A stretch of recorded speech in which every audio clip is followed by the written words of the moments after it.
Jewish communities just exploring today. And today we're going to speak about the Jewish community in the country of Albania, of all places. Very, very interesting, very excited to do it. It's actually, in some ways, not so easy to find out who are the great rabbis there, because there's not much reported within regards to famous rabbis. There's currently a rabbi, I think, that was installed as first chief rabbi back in the year 2010, Rabbi Kaplan. So he is a key figure in the history of Albania, but let's explore it in of itself over here. It's probably about the 33rd or 34th country, or approximately, that we're concentrating on here in this series. It's interesting, the history of the Albanian Jews dates back about 2,000 years. There's a historian named Apostol Kotani. Albania and the Jews. Jews may have arrived in Albania as early as 70 Common Era, that's what he says, as captives on Roman ships that washed up on the country's southern shores. Descendants of these captives that would build the first synagogue in the southern port of Saranda in the 5th century, reports over. But I think little is known about the Jewish community in the area until the 15th century. That's how it starts off over here.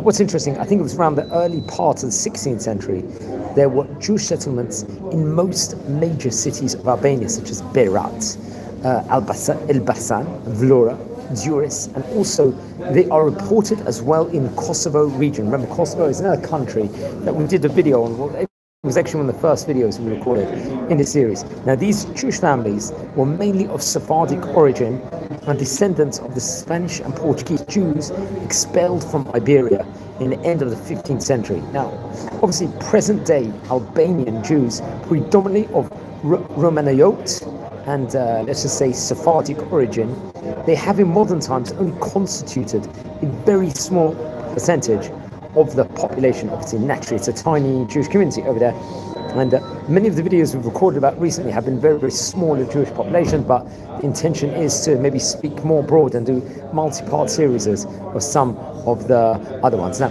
I think it was during the Italian occupation, this would coincide with World War II.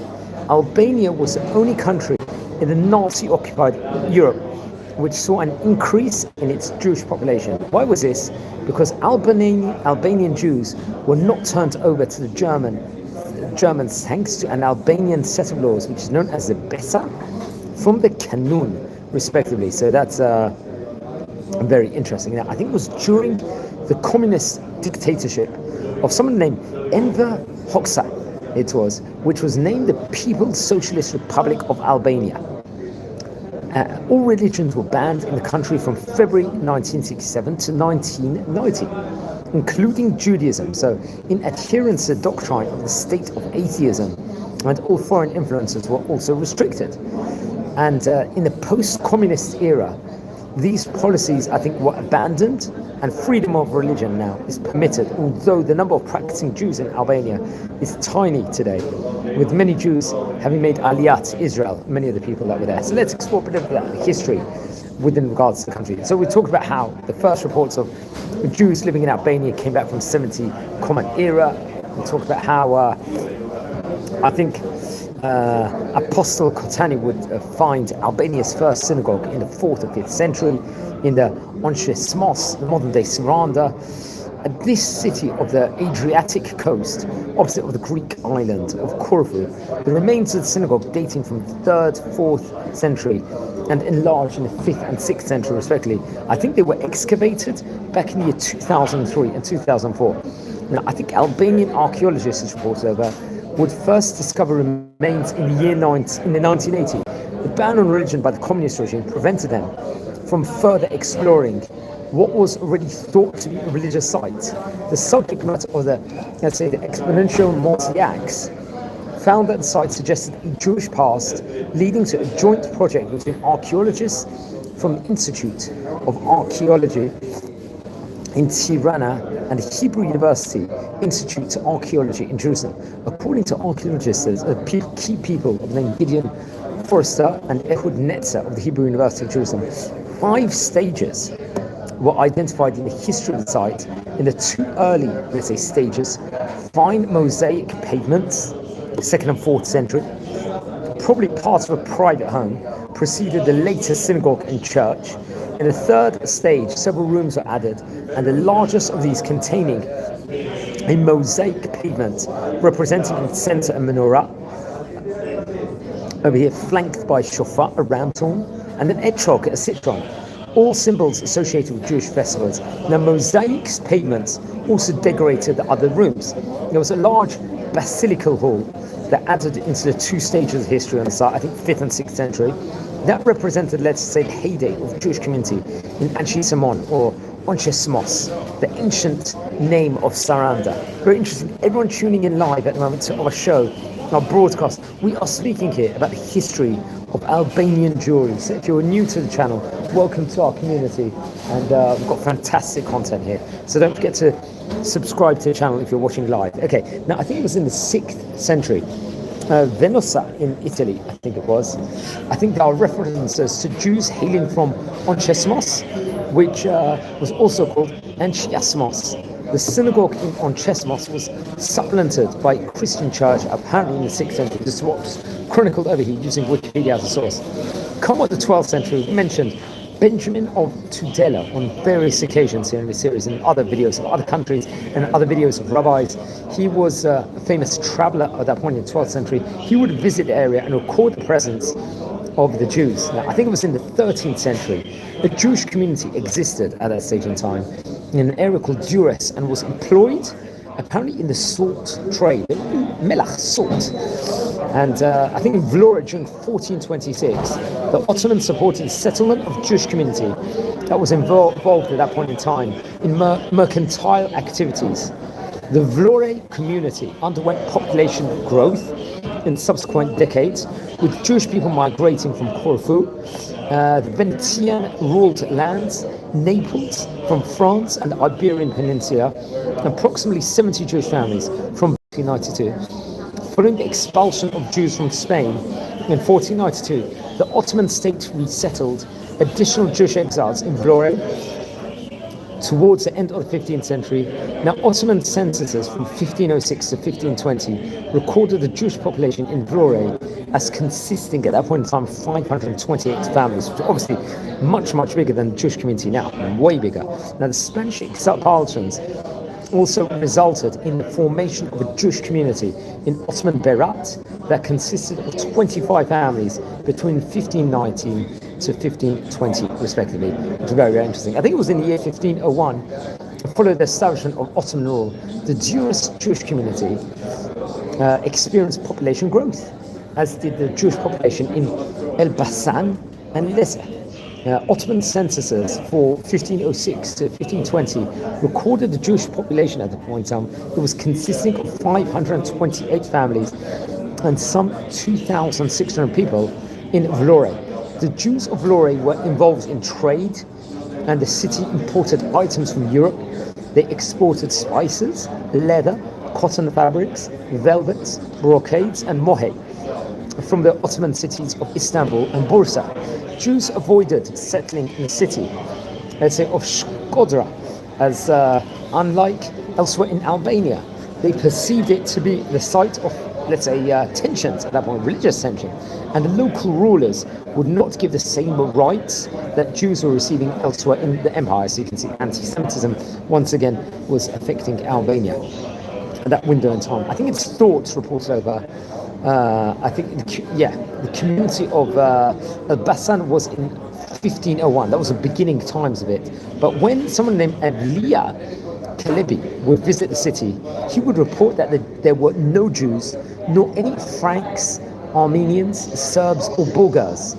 Edmund Malaj, he argued that Celebi was simply unaware of the local Jewish neighborhood which existed in the city, which had its own Jewish market. Very interesting. Now, another key date for the year 1571, there was a battle of Lepanto, and the deterioration of that stage in time, I think, of the security along the Ottoman-controlled Adriatic and Ionian coasts. The numbers of Jewish people within Vlora decreased.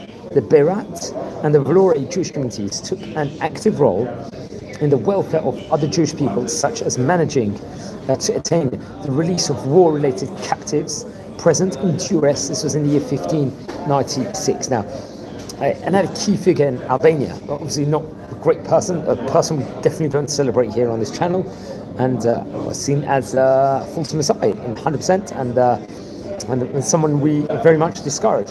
It was Shabtai Tzvi. We'll speak about him at the end because he's really one of the key figures, let's just say, in Albanian history in himself when it comes to, let's just say, key figures over there. In 1673, Shabtai Tzvi was exiled by the Sultan to the Albanian port of Ulkin, also known as Ulkinij, now I think part of Montenegro. He died there 3 years later. Now, followers of Shabtai Tzvi existed in Berat among Jews during the mid-16th century. So that would be a key era, and among the Shabtai Tzvi chronicles and histories of that time, I think the Jewish community of Yanina would renew the Jewish communities of Kavaje, Himara, Delvine, Vlore, Elbasan and Berat in the 19th century, respectively.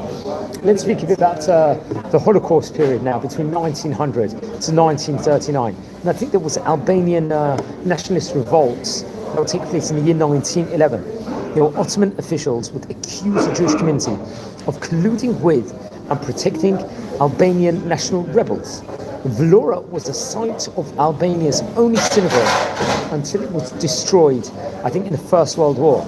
According to Albanian census that was in the year 1930, there were only 204 Jews registered at the time in Albania. The official recognition of the Jewish community was granted on April the 2nd in 1937. Well, at that time, this community consisted in about 300 members. That was, of course, the rise of the wicked Nazi Germany. A number of German and Austrian Jews took refuge in Albania. And still, I think, come 1938, the Albanian embassy in Berlin continued to issue visas to Jews at a time, let's say, when no other European country was willing to take them in. One of the major, let's say, at that point in time, someone named Norbert Jokl, he was an albanologist. He asked for Albanian citizenship, which was granted to him, I believe, at that point in time. Anyone tuning in live at the moment, we're exploring the history of the Albanian Jewish community, so please subscribe to our channel and join our community over here, as we're nearing 8,000 subscribers, so please subscribe to the channel. Now, Albania had about 200 Jews at the beginning of the war, so it was a very, very, very small community. It subsequently became a safe haven for several hundred Jewish refugees from other countries. I think at the Wannsee Conference in 1942, Adolf Eichmann, the plan of the wicked man, the plan of mass murder of Jews across Europe, estimated the number of Jews in Albania that were killed to be at 200. Nevertheless, Jews in Albania remained protected by local Christian and Muslim population, and this protection, let's just say, continued even after the capitulation of Italy on September 8th, 1943. At the end of the war, Albania had a population of 2,000 Jews, so it was much, much larger. Obviously, still very tiny compared to other countries. During the Second World War, Jews were concealed in the homes and basements of 60 families from Muslim and Christian communities of Berat. Albania was the only European nation directly affected by the war to have come out of the Second World War with a higher Jewish population at the end of the war than at the start of the war. What we've got to remember over here, it was already a very, very small community to start off with. We have to remember as we start off here also. Let's talk a bit about the communist era. Throughout Albania's, let's say, era of communist rule, it was under the dictatorship of Enver Hoxha. The Jewish community was isolated from the Jewish world, but let's say its isolation was not caused by specifically anti-Jewish measures. In order to forge a sustainable form of national unity, as well as a new system of socialism, Hoxha banned confessional loyalties across the religious spectrum.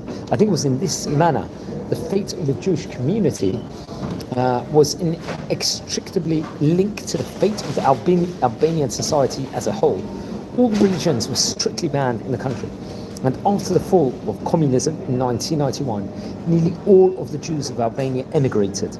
Because they were not victims of anti-Semitism, let's say their primary reasons for leaving Albania was economic. Reported over 298 Albanian Jews emigrated to Israel. Most of them would settle in Ashdod and Carmiel, and about 30 others would move to America, United States of America. Around approximately 12 Jews, most of whom were married to non-Jews, chose to remain in Albania. Hence, it depends. Are they halachically Jewish descendants? Obviously, it goes by the mother or the father's If the mother is Jewish, a woman married out, still technically the children will be Jewish. If the father marries out to a non-Jewish woman, then the children will obviously be not halakhically Jewish. So that's something we will point out. Also over here, Jews in present-day Albania, friends. Okay, I think approximately, there's anyone tuning in live at the moment, welcome to our community as we're exploring the history of Albanian Jewish community. Okay, today around 40 to 50 Jewish people are living in Albania. Most of them are living in the capital, in Tirana. There's an old synagogue, as we mentioned before, that was discovered in the city of Saranda. And the new synagogue, which is known as Heichal Shlomo, started providing services to the Jewish community in Tirana in December 2010. The synagogue still exists in Vlora, but is no longer in use. Also, come on to December 2010. As we mentioned before, Rabbi Joel Kaplan was inaugurated as the first chief rabbi of Albania by the Albanian Prime Minister Sali Berisha.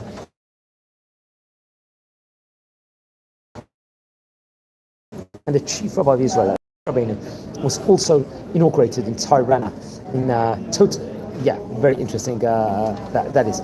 So I don't know if Rabbi Kaplan was accepted by all the members of the Jewish community over there as an official chief rabbi. Nevertheless, he's an emissary and a shliach of the Chabad and Lubavitch sect of Hasidut Judaism. In himself, I think it was in the late 2010s.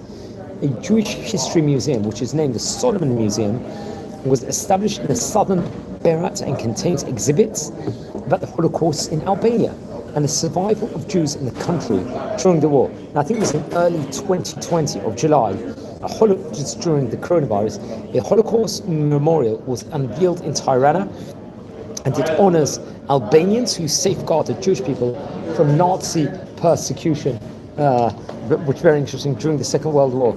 Among those who were in attendance were Prime Minister Edi Rama and the US and Israeli ambassadors at that point in time. I think it was on October the 22nd, 2020, the Albanian Parliament adopted the International Holocaust Remembrance Alliance's working definition of anti-Semitism to support the international efforts in combating anti-Semitism, becoming the first Muslim-majority country to do so.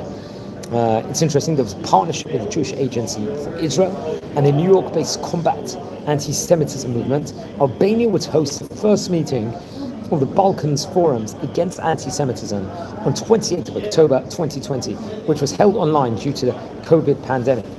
The participants included Prime Minister Edi Rama, US Secretary of State Michael Pompeo, and other high-ranking officials from the local region, wider Europe, and the USA.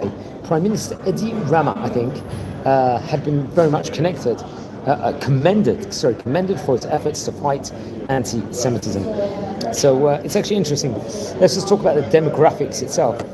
Obviously, the Jewish population of Albania is tiny, currently about 40 to 50 people in of itself. So around 57% nearly of Albania is Muslims, 13% plus undeclared, 10% Catholics, 6.75% Orthodox believers, not Jewish, 2.5% will be seen as atheists and other minorities. The Jewish population is tiny, it doesn't even take up even a minuter percentage. And obviously there's no organized Jewish life so much in Albania today. Obviously we talked about how they will be in Tirana, and I think Rabbi Joel Kaplan, if I'm not mistaken, is a Greek-based Chabad rabbi operating the Heichal Shlomo synagogue in Tirana here today, which is very, very interesting. Let's speak a bit about the synagogues of Albania. We talked about how Albania has significant ancient Jewish history, obviously from the 5th century. The ancient synagogue complex in Saranda, which featured remarkable mosaics of Jewish symbols like the menorah, showing a prosperous, very early Jewish community. Now today, obviously, we talked about that Tirana will host the Heichal Shlomo synagogue, which is more of a modern-looking center, which is supported by, obviously, Chabad, serving the few remaining local Jews and visitors, while I think the Saranda ruins are a key heritage site. Now, what's interesting is, I think obviously it's part, the synagogue itself is in Onchesmas, which is ancient Onchesmas, obviously dating back from the 2nd to 3rd centuries, used as a synagogue from 4th to 6th centuries. I think later on it will be converted to a church, if I'm not mistaken. And it brings about early direct evidence of Jewish presence in Albania. Obviously, I think it had a large, wealthy community in of itself. Now, the modern synagogue in Tirana is known as Heichal Shlomo Synagogue, and obviously that's operated with the help of the Chabad rabbi over there, and serves a very small contemporary Jewish community in Albania. They live in, let's just say, in that place itself. There's other famous sites in Albania, including, as I mentioned, about Elbasan, which has a very historic Jewish quarter, also known as Samir, and Vlora also. Obviously, that's where they reported the remnants of the older synagogue in of itself, but we're not 100% clear of that. So it's interesting, countries like Albania and Montenegro are very much intertwined, and in of itself, we haven't recorded a video yet with regards to Jewish community history of Albania. That's something we have to do in of itself.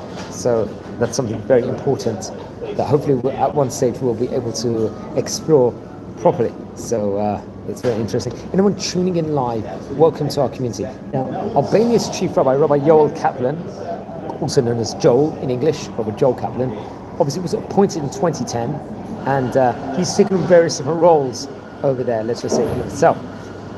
He's grappled with focusing on supporting Jewish life and kosher food. But he is a Chabad representative for Albanian Jewish community, and he was appointed in 2010. He serves obviously a community of 40 to 50 residents. Obviously, there's tourists and businessmen that come and visit, and he would help them in himself. So that's very important. He secures kosher food. He runs the synagogue Heichal Shlomo and provides Jewish education. And it's interesting. I think his appointment followed efforts by the Rabbinical Centre of Europe to revitalize at that stage of time the Jewish community of Albania. And that's something that we have to point out. I think, if I'm not mistaken, he was chief rabbi of Israel at the time. Rabbi Shlomo Amar would come to his inauguration. Other key rabbis would come at that point in time. I think Rabbi Ari Goldberg, a deputy of the Rabbinical Centre of Europe, and Rabbi Gershon Mendel Gorelik of Chabad in Milan, Italy, and the co-founder of RCE would actually attend his inauguration. And he actually said in his inauguration he was proud that he was representing a community that dates back more than 1,300 years. And very interesting enough. So that's something that we have to point about over here. Now, as we said on onset, one of the key figures in Albanian history was the Shabtai Tzvi. He was over there, would spend a time period there, notable over there, and he would die in modern-day Montenegro, which I think at that point in time was part of Albania. Let's speak a bit about him now. Obviously not in a praiseworthy way. We know he was a false messiah, and he caused a lot of damage in a long time. But let's speak about him from a historical point of view. He was born in the year 1626. He passed away in 1676. We like to talk about the personalities usually that were in the countries that we're speaking in, and he's only, let's say, figure that we can really, that a lot is documented on from the country. So I think we should it would be irresponsible not to mention him. He passed away he died in 1676. He was obviously an Ottoman formed, at the time he claimed he was a Jewish mystic. He was a rabbi from Smyrna, who would later on convert to Islam. Imagine it, so terrible. His families were Romanite Jews and from Patras originally. That's what I have to point out. So he was born in modern Izmir, Turkey. He would die in modern Montenegro, which I think was part of Albania at that point in time. So he was, you could say, he had strong ties with Albania. He was born in the Ottoman city of, I think, Izmir. Apparently on Tisha B'Av he was born. So one Jewish sad day. So obviously we know he did a lot of bad stuff potentially. So on Tisha B'Av is the saddest day of the year. So you could see a sad connotation even when he was born. And obviously during the 3 weeks in 1626, Ben Matzurim, the sad time period himself. Shabtai means Saturn in Jewish tradition, the reign of Sabbatai, let's just say, the highest planet. So, and so his family were Romanite Jews from Patras. His father was someone named Mordechai. He was a poultry dealer in an area called Moria. During, I think there was Ottoman. Yes, sorry about that. The connection just went there. Sorry about that. Apologies. Please, everyone, stick with me in the meantime. And so Mordechai was the father of the Shabtai Tzvi, and he was a poultry dealer in an area called Moria. I think it was during the Ottoman-Venetian Wars, Izmir became the center of Levantine trade, and Mordechai became the Izmir agent, English trading house, achieving some wealth in the process. He had a sister, someone named Ora Gadol, was apparently a learned woman of her own right, well known among the Jews of Izmir. Reports over. I think there was a prevailing Jewish custom of the time. So Shabtai's father had him studying Talmud. He would attend yeshiva under the chief rabbi of Izmir, someone named Rabbi Yosef Iskapa. Apparently, I think I mentioned him before inside this series.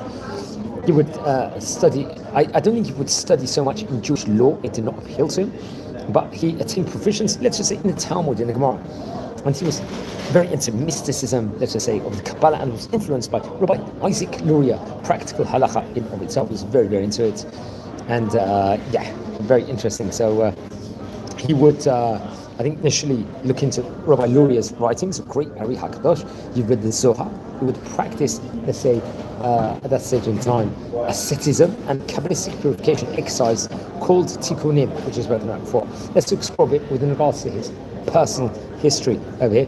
And friends, anyone tuning in live, please welcome to our channel. And we're exploring the history of Albanian Jewry. I'm just going to take a short 1 minute break. I'm going to be back in 1 minute, so watch your space and wait a minute, I'm going to come back.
Okay, everyone, thanks for waiting over here as we are speaking over here about the history of Albanian Jewry. We're speaking a bit about Shabtai Tzvi because he was a key figure in Albania during that point in time, and to not mention him would be irresponsible when we're doing a historic video.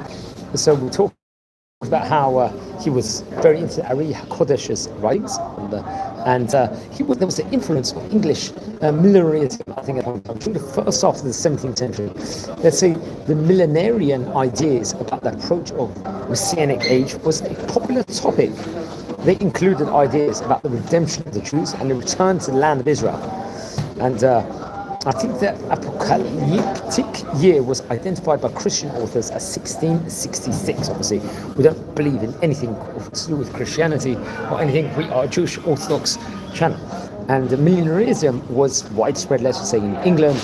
It was prevalent that Rabbi Menashe ben Israel, in his letter to Oliver Cromwell and the Rump Parliament, appealed to it as a reason to readmit Jews into England, saying, "The opinions of many Christians and mine do conquer herein, that we both believe that restoring time of our nation into the native country is very near at hand."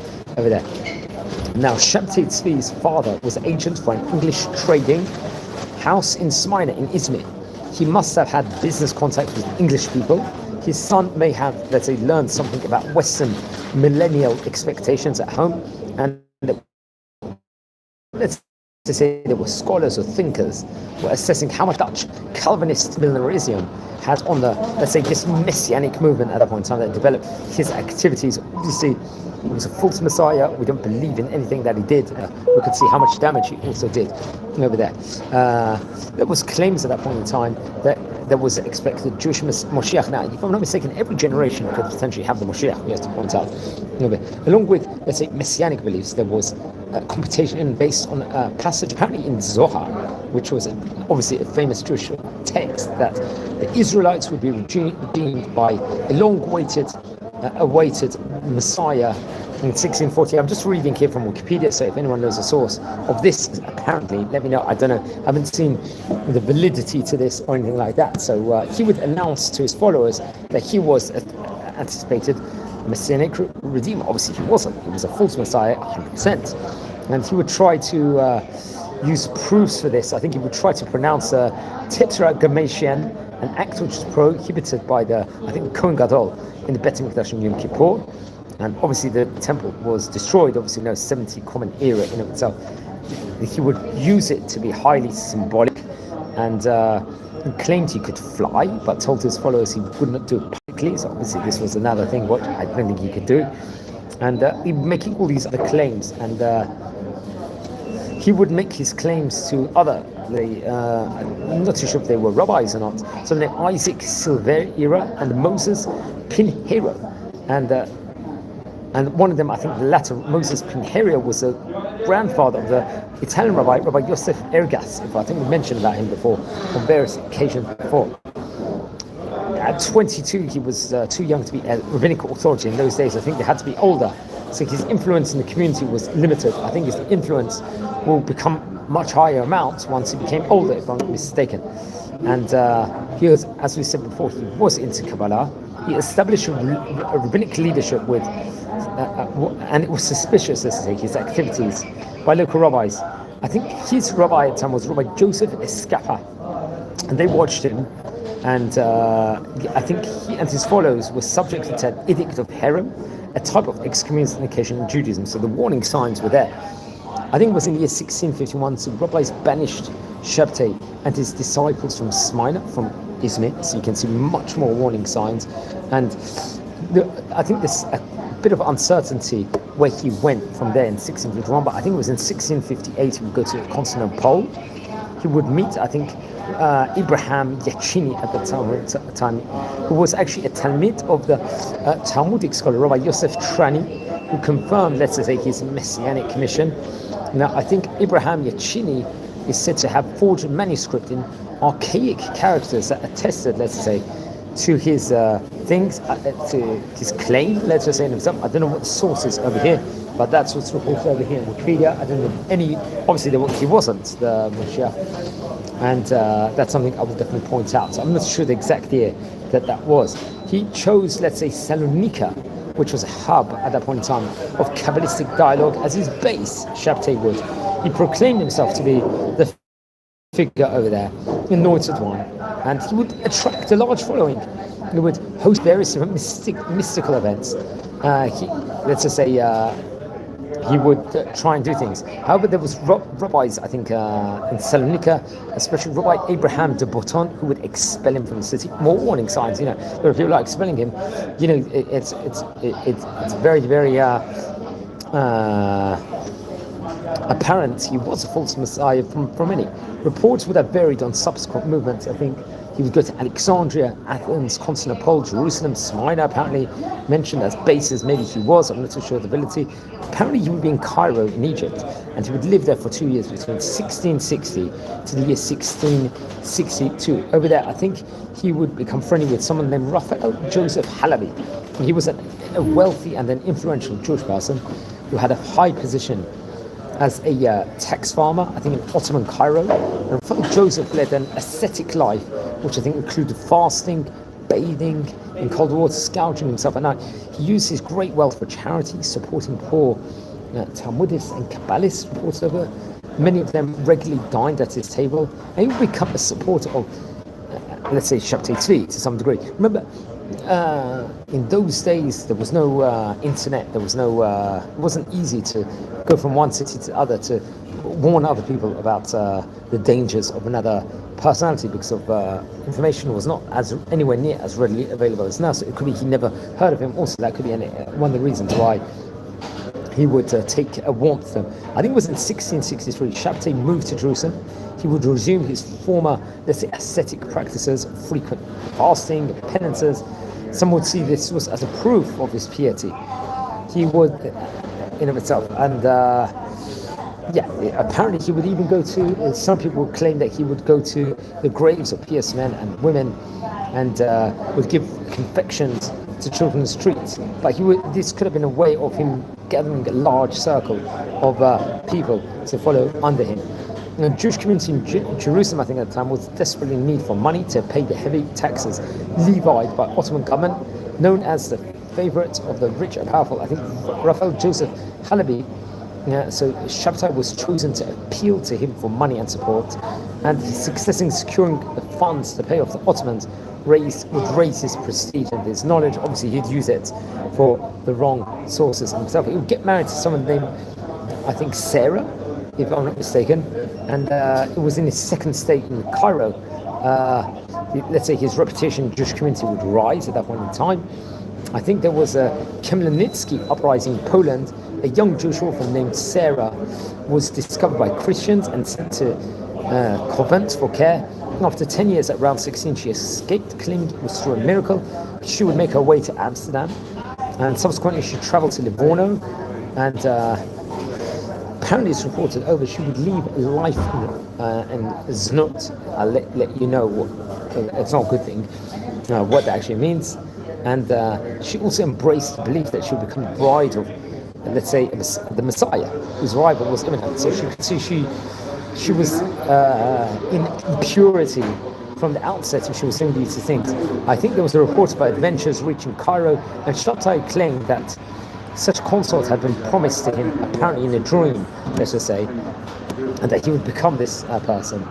And so I'd let everyone to research on this in itself, and he would send messages at that point in time to Livorno to bring Sarah to the house, and I think he would get married in Halaby's house itself, Mr. Halaby's house, to her at that point in time. So that's very interesting. Other key figures during the Shabtai Tzvi, let's say, scandal or scam at that point in time, someone named Nathan of Gaza. He was I think Mr. Halaby's financial and political backing, let's say, would bring about many additional followers to the false Messiah Shabtai.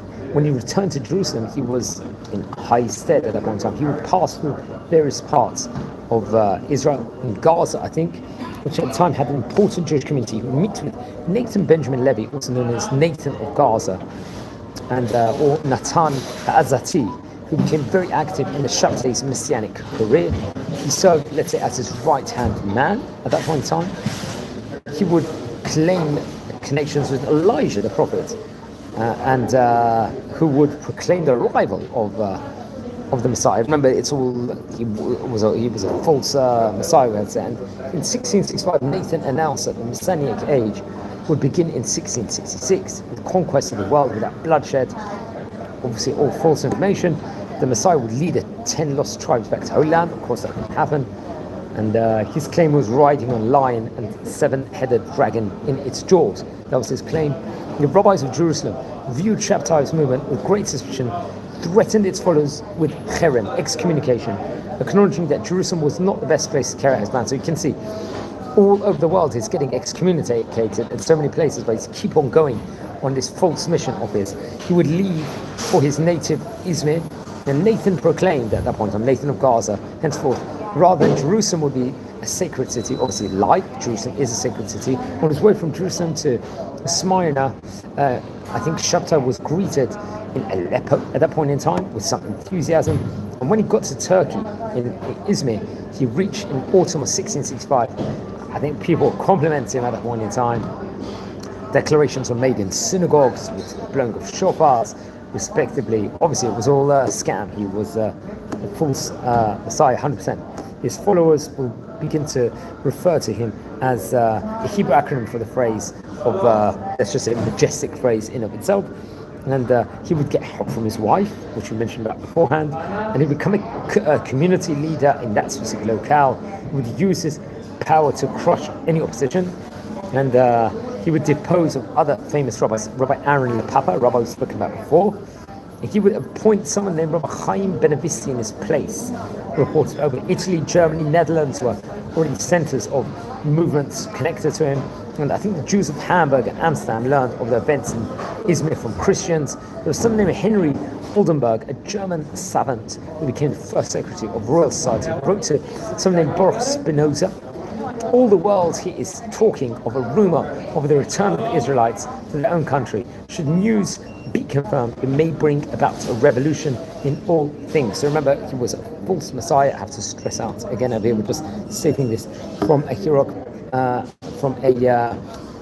historic perspective. He would have various other prominent rabbis as well. Remember, just for a short period of time, a lot of them will totally denounce him after, including Rabbi Isaac Abba de Fonseca, Rabbi Moses Raphael de Agula, Rabbi Moshe ben Yonatan Galante, Rabbi Moshe ben Mordechai Zakuta, Rabbi Chaim Benevisti, Rabbi Benjamin Musafia, if I'm not mistaken, and who was, I believe, an adherent of Spinoza, also became a follower, if I'm not mistaken.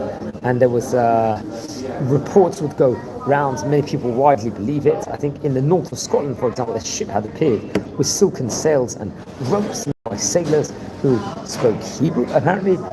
And the flag would bring the inscription of the 12 tribes. Remember, this was all he was a fake messiah, so this is all just fanfare beforehand. The Jewish community of Avignon in France prepared to emigrate to New Kingdom in the spring of 1666, and many people believed at that point in time these claims. And I think there was desperation in European Jewry in the mid-17th century. The bloody pogroms of the Khmelnytsky uprising had wiped out between 10 to 20,000 Jewish people in Eastern Europe and destroyed many centers of Jewish learning and communal life. And so that's there'll be a spread of his influence. Also, I think they would try to abolish lacha, some of the followers of his. How disgraceful this happened to be, actually, including commandments, because according to the minority opinion in the Talmud, the Messianic age would be no longer holy obligation. So that would be the thing. The fast of 10th of Tevet became a day of feasting and rejoicing. And that's what he would try and advocate, which obviously was disgraceful. And he would try and modify halacha in of itself. I think Samuel Primal becomes Shabtai's secretary when he went to Izmir and directed a following circular to all the Jews in the name of, obviously he was a fake one in itself. He would be in Constantinople. We'll go back to over there at the beginning of 1666. He left Izmir over there. It could be he was forced out by the city officials. So people everywhere was going. He was causing havoc, and people wanted him to leave. So if that wasn't a sign, he was a charlatan. And Nathan of Gaza, I think, he had a false prophecy, let's just say. Once in Constantinople, Shabtai would place the Sultan's crown on his head, let's just say. And he would be imprisoned eventually. And that would discourage, thank God, the Shabtai. This would maybe bring doubts, I think, at that point in time. Apparently he was treated well in prison, maybe due to bribes over there, which is strange, and many people will continue his belief that he might have been this. I think Nathan of Gaza, Abraham Yakini, and others will circulate reports of Messiah's miraculous activities in the Ottoman capital, and messianic expectations in Jewish diaspora would continue to rise. Remember, this was all false information at that point in time. The Migdal Oz, I think there was, he would be, if I'm not mistaken, imprisoned in Constantinople for 2 months. Shabtai was moved to the castle prison of Abydos in Hellespont. He was accompanied by friends, and the Shabbatians then renamed the fortress Migdal Oz, the Tower of Strength. He would arrive on the last day preceding Pesach, Passover. Apparently he would slew a paschal lamb for himself and his followers to eat, and make all these, let's say, claims in of itself. And he was given a lot of money, I think, from rich followers at that point in time, because that's something that we have to point out. And I think it was in Hamburg, the council introduced the custom of praying for Shabtai not only on Shabbat but also on Monday and Thursday. You can see his, let's say, popularity in some places would gain momentum still at that point in time. Apparently his picture was printed with that of King David in some of those prayer books, if I'm not mistaken, over here. This is reported over in Wikipedia. And there was excitement in various places also. I remember a lot of people thought and knew it was a charlatan. And I think in Saleh, Morocco, the emir ordered persecution. So I think such invasions over here of these different pictures in the communities, and governments would intervene, for example in Saleh, Morocco, and would order persecution of Jews because of it. During, I think, this period, Shabtai declared fast 17th of Tammuz and Tisha B'Av would be feast days. So how dare he do that? And very, very, you can see how false he actually was. I think he was while he was in the prison, an incident ultimately led to his downfall. I think there was a Polish Jewish communities, they heard about Shabtai's messianic claims, sent the Kabbalist, someone named Nehemiah HaKohen, to interview him in his captivity. Nehemiah would reach Abydos after a journey of 3 months at the beginning of September 1666. The meeting didn't go well. Nehemiah declared Shabtai an imposter. Some Sabbatians, they say, contemplated murdering Nehemiah as a rival at that point in time. Apparently, the conversion to Islam, what actually happened here, it's really was shocking. Nehemiah, however, escaped to Constantinople, where he pretended to embrace Islam to get an audience with Kaymakam to tell him of Shabtai's ambitions. The Kaymakam informed Sultan Muhammad, I think the 4th or 5th, that Shabtai was removed from Abydos and taken to Adrianople, where I think the vizier at that point in time gave him 3 choices: subject himself to a trial of his divinity in the form of a volley of arrows. Should the archers miss, his divinity would be proven, they would claim, be impaled or convert to Islam. So I think in September 1666, so that will be a key date. I think lastly, I think gradually in his last years he would convert to Islam at that point in time. The Turks grew tired of his antics and said that his storekeeper's salary at the beginning of 1673, the Sultan had Svi exiled to Ulkinji. You remember this, Albania? I think it was one time modern day Albania. I think his wife would die in 1674. He didn't get married to someone named Esther. Apparently she was a daughter of Rabbi Yosef Philosoph of Saloniki, if I'm not mistaken. And in 1676, Shabtai wrote to the Jewish community in Berat, Albania, requesting religious books. Now, hence the connection with Albania. I think he died in isolation, and some people say that maybe it was on the high holiday of Yom Kippur. I think after he died, his widow, brother, and children by his first wife were moved to Saloniki, it was reported, over. And I think his tomb is actually in Berat, Sufi Lodge, if I'm not mistaken. I think it's built actually in the yard of the King Mosque, Berat, in of itself.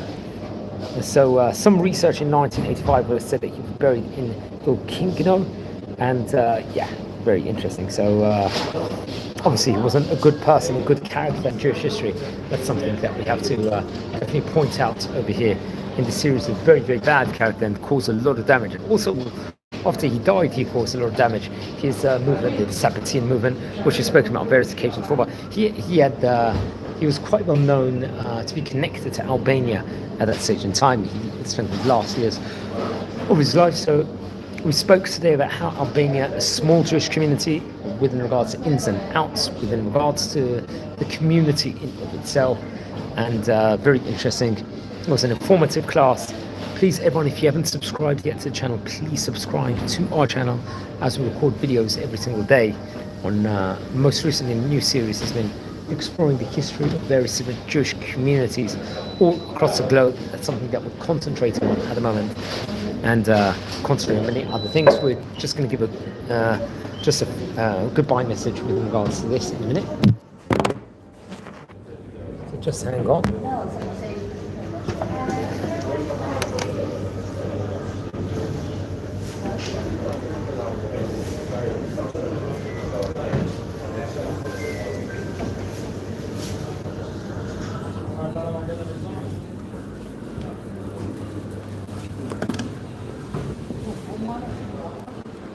Friends, just to conclude over here, wishing you all a good day at the moment. Please subscribe, join our community over here, as we've got a lot of religious Torah content over here. That's something I have to stress out. And we record a lot of videos here on this series. We also record tours all over Israel. We're touring, if you look at the channel, the content that we've got, we tour all over various different places. We explore the archaeologies of Israel. We like to really connect modern day to the past. Also, that's something I would very much stress over here inside the series. And we like to go to different locations as we record these video clips. Also, that's something interesting to point out over here for me. So yeah, if you haven't subscribed yet, please subscribe to the channel now. We are nearing at the moment 8,000 subscribers, which is a phenomenal achievement. And yeah, really appreciate it as we're really going from strength to strength over here. And education is a must. We also record videos of the weekly Torah portion over here, Jewish festivals. I haven't seen Hanukkah. We're going to put a lot of short clips up in the coming hours, Bezrat Hashem, coming days. Also a lot of action from Hanukkah. That's another project that we're going to work on in the coming hours also, and a lot more great Torah content over here. So wishing you well. We're coming into the Shabbat. Miketz, the Shabbat's coming, this week's Parsha. Something also to point out over here. So everyone welcome, and thanks for watching, and wishing all a great day, and thank you.